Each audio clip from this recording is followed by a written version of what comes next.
Hello everyone, welcome to History and Civics class for class 7. We were doing lesson number 11, Aurangzeb and his Deccan policy, decline of the Mughal Empire. Topics discussed in the previous video, cultural development under Aurangzeb, the later Mughals. Let's recall the cross questions. Who built the Badshahi Mosque?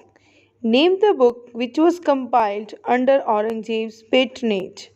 Who were great Mughals? Who were known as later Mughals?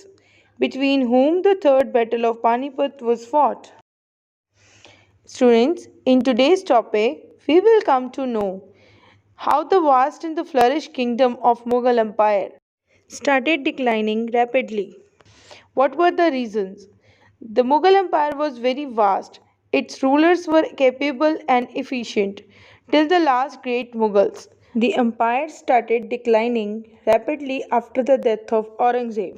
Not only this, students, the successors of Aurangzeb were also incompetent and not capable. Under them, also the empire lost its existence. Let's read and understand the causes for the decline of the Mughal Empire. The following were the main causes for the decline of the Mughal Empire. Number 1. Aurangzeb's intolerant policies. Here the word intolerant means not tolerant of views, beliefs or behavior that differ from one's own. Aurangzeb adopted intolerant policies that caused revolts in the different parts of the subcontinent. Aurangzeb was completely responsible for the decline of the Mughal Empire. His religious intolerant policies, which lost him the loyalty of the majority of his subjects and resulted in the revolts of the Jats, the Satnamis, and the Sikhs. Let's discuss the second reason. The second reason was long wars in the Deccan. Aurangzeb was constantly busy with wars in the Deccan. His absence from the northern India led to the disintegration of the Mughal administration, the decline of revenue, drained the Mughal treasury. The Deccan proved an incurable ulcer which destroyed the Mughal empire. Aurangzeb was constantly busy with wars in the Deccan. In his second phase of reign, he stayed completely in the south. His Deccan policy, which resulted in the long struggle against the Marathas, brought misfortune to the Mughal Empire. His absence from the northern India led to the disintegration of the Mughal administration.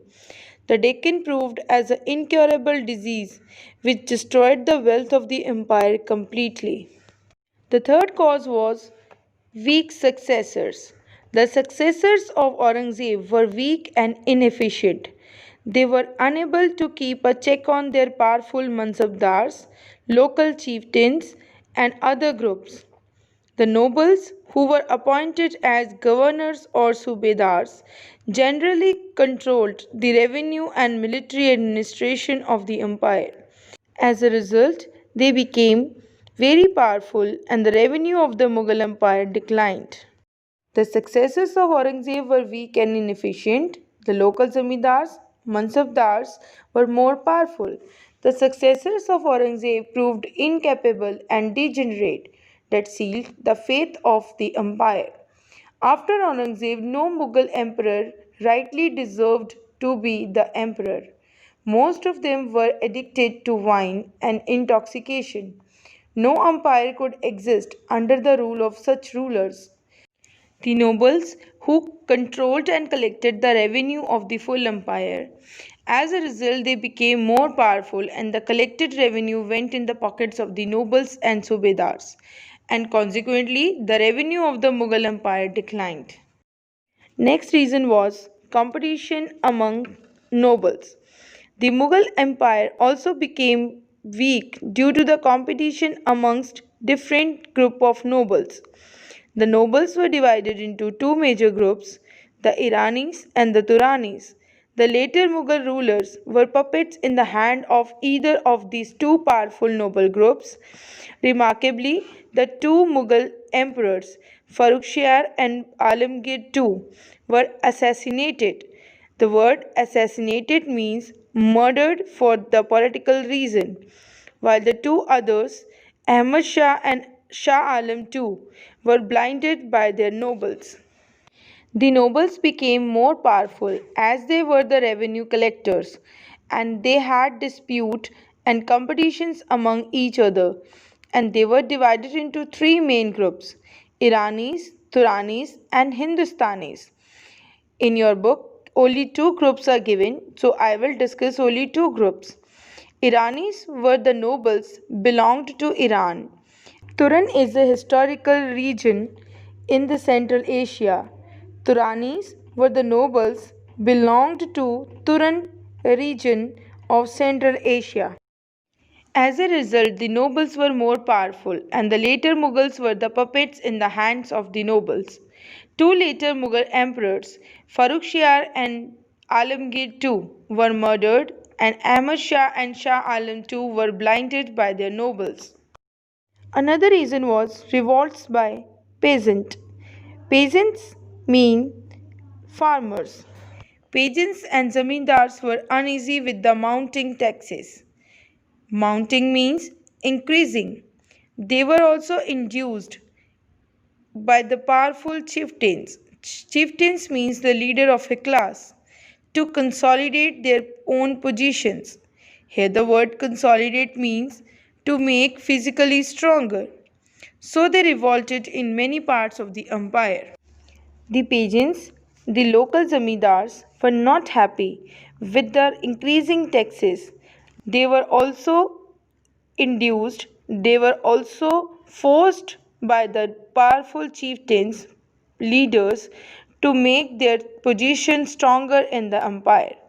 As a result, the peasants were unhappy and they started revolting in the many parts of the empire. Let's discuss the another reason: invasion by Nadir Shah.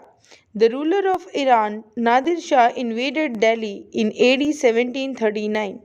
He looted huge amounts of wealth. He took away the famous peacock throne built by Shah Jahan, the Kohinoor diamond, and the lots of other valuable things, including gold and silver. He also ordered a massacre of the people of Delhi. Here, the word massacre means brutal killing of a large number of people. His invasion actually broke the backbone of the Mughal Empire. This led to the rise of the Maratha under the Peshwas. Soon, the Maratha influence extended up to Delhi. The condition of India, with its incompetent rulers, weak administration, and the poor military strength, attracted foreign invaders. Nadir Shah was the ruler of Iran and Persia, attacked Punjab in 1739. Muhammad Shah was easily defeated. Nadir Shah marched towards Delhi. Nadir Shah was a ferocious invader. He massacred thousands of people in Delhi. Delhi looked deserted for days. Nadir Shah looted huge amounts of wealth. He took away the famous peacock throne built by Shah Jahan. He carried with him the Kohinoor diamond and lots of other valuable things, including gold and silver. His invasion actually broke the backbone of the Mughal Empire. This led to the rise of the Marathas under the Peshwas. Soon, the Maratha influence extended up to Delhi. Invasion by Ahmad Shah Abdali. The Afghan ruler Ahmad Shah Abdali also invaded North India 5 times between AD 1748 and AD 1761. In AD 1761, the Third Battle of Panipat was fought between the armies of Abdali and the Marathas. The Marathas were defeated in this battle. The Peshwa Balaji Bajirao died of grief due to the ruins of the Maratha army. This was also a huge blow to the Mughal Empire. Ahmad Shah Durrani, also known as Ahmad Khan Abdali, was the founder of the Durrani Empire and is regarded as the founder of the modern state of Afghanistan. Ahmad Shah raided India 5 times between 1748 and 1761. After the invasion of Nadir Shah, Ahmad Shah Durrani succeeded the throne of Afghanistan and started plundering wealth from the nearby regions. In AD 1761, Abdali defeated the Marathas in the Third Battle of Panipat. The battle took place on 14th January 1761 at Panipat, about 97 km north of Delhi. The Maratha army was led by Sadasiv Rao Bhau. The Peshwa Balaji Baji Rao died in grief due to the loss and defeat of the Maratha army. This was also an important reason for the decline of the Mughal Empire. The last reason was lack of future vision. The Mughal Empire was more involved with the matter of immediate concern than the matters which would shape the future vision. According to Dr. Satish Chandra, thus the roots of disintegration of the Mughal Empire may be found in the medieval Indian economy. The stagnation of trade, industry, and the scientific development within the limits of that economy. Here, the word stagnation means showing no activity. The Mughal Empire was more concerned with the present matters, or they thought only about the matters which were required for the present or the immediate concern. They were lacking in future vision, they were not concerned with the matters which would shape the future vision. The roots of disintegration of the Mughal Empire may be found in the medieval Indian economy. The industrial development, scientific development, and the trade were limited within the limits of that economy.